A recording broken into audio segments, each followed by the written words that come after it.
The college football playoff rankings. One of the most controversial things in all of sports. In just a few hours, the committee will release their final rankings of the season. If you jump on social media, you will see a lot of people complaining about who makes it in over who. Every year, there are 1 to 2 deserving teams that are left out that don't meet the quote-unquote eye test, and we never get a true explanation about why one team got in over the other. Just a comment going around the question. The BCS system was so controversial for leaving fans in the dark, and this ranking system was supposed to fix that. Yet it has failed to. But how'd we get here, and what is the college football playoff ranking system?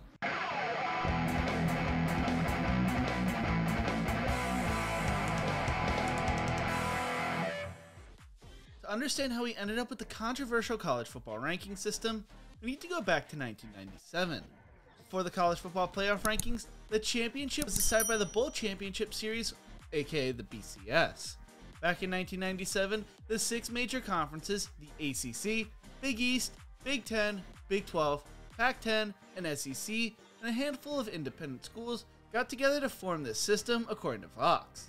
The BCS system accounted for both poll rankings and a computer rankings that comprised of 6 different algorithms. The algorithms considered things such as strength of schedule and win differential, and was thought to be a more exact system to choose the teams who would play in the national championship. The BCS decided the national championship game for almost 2 decades, but was extremely controversial. Remember, college football has 130 different teams at the FBS level, and fans clamored for a playoff system. Finally, in 2014, we got our first ever college football playoffs. The playoffs would be decided by a 13-member selection committee, rather than a voting system or algorithm that would rank the top 25 teams. The top 4 teams earned a berth in the college football playoffs. That's the brief history a lot of non-sports media talks about. They send the message that it was fans pushing for the system. But to get the full story, we need to go back to the mid-2000s, when things really started picking up for an idea focused around a college football playoff. In 2004, an undefeated Auburn team that won the SEC title was left on the outside looking in, as Oklahoma would play USC for the national title instead. Oklahoma and USC were the top 2 ranked teams coming into the season and ran the table, while Auburn was outside the top 15 coming into the season and could never overtake the Sooners or Trojans. Mike Tranghese, the Big East commissioner from 1990 to 2000, told ESPN SEC fans would point to 2004 and Auburn not getting in. But I thought 2003 was the most controversial, when USC got left out. Following that, we didn't go back into the room and say, there's a problem, there's gotta be a playoff. We really focused on tweaking the system that was in place. There wasn't any talk about the playoff, primarily because the Big Ten and the Pac-10 had been very consistent in their opposition to a playoff. There had been no wavering ever. After the 2004 season, according to Chuck Nenes, who was the Big 8 commissioner from 1971 to 1980 and interim commissioner from 2011 to 2012, the American Football Coaches Association convention, there was discussions about a playoff. There were some who were definitely opposed to it because they thought it would hurt the bowl system. But there was a straw vote within the meeting and a majority was in favor. Former Big Ten Commissioner Jim Delaney explained to ESPN why there wasn't an implementation of a playoff then, saying, "We were only 6 years into the BCS. I thought it was a little too early to scrap it. Most people agreed with that. Big Ten teams had been number 3, we had been number 4. We just didn't think it was the right thing to do. We needed time to experience it. Whether it be for the political reasons or substantive reasons, the chance from the public and part of the media was on. We contributed to it. The selection process were oblique, not transparent, and the computer pretended to give more credit to strength of schedule than the polls did. We probably tweaked the formula too much in the early years, so we never settled in. Once we decided that the public really didn't want computers to override the pollsters, we really created a much more stable set of selection processes." After the 2008 title game, ACC Commissioner John Swofford led a thorough evaluation of a +1 playoff model and proposed the idea with SEC Commissioner Mike Slive. Beginning in the 2010 season, the plan received little support. On January 2nd, 2009, Utah clobbered Alabama 31-17 in the All-State Sugar Bowl to finish the season at 13-0. The Utes, champions of the Mountain West, were the nation's only unbeaten team that season. In February 2009, Craig Thompson went to Washington, D.C., met with 8 to 10 congressmen, and then told reporters he would propose an 8-team playoff.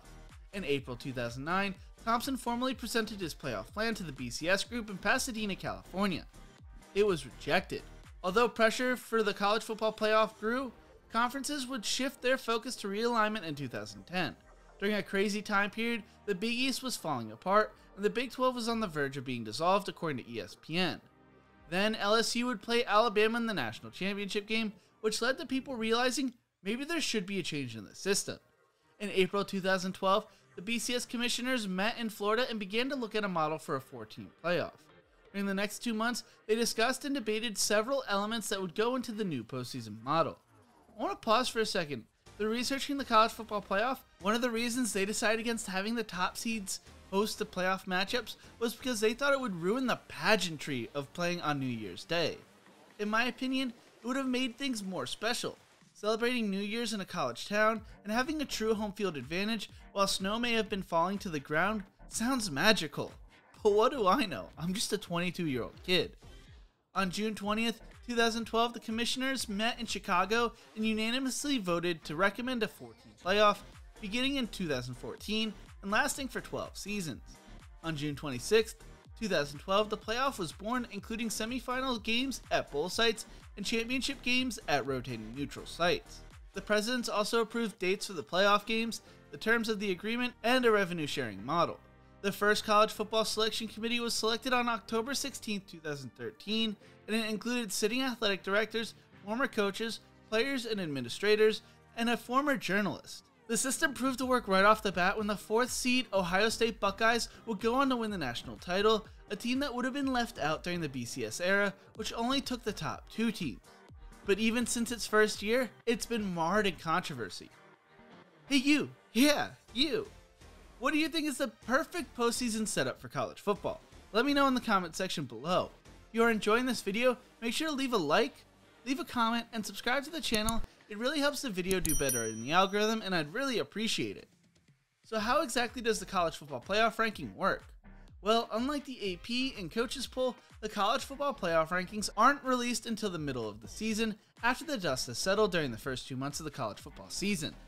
They then release an updated ranking system every week until after the conference championship games, when they release their final rankings.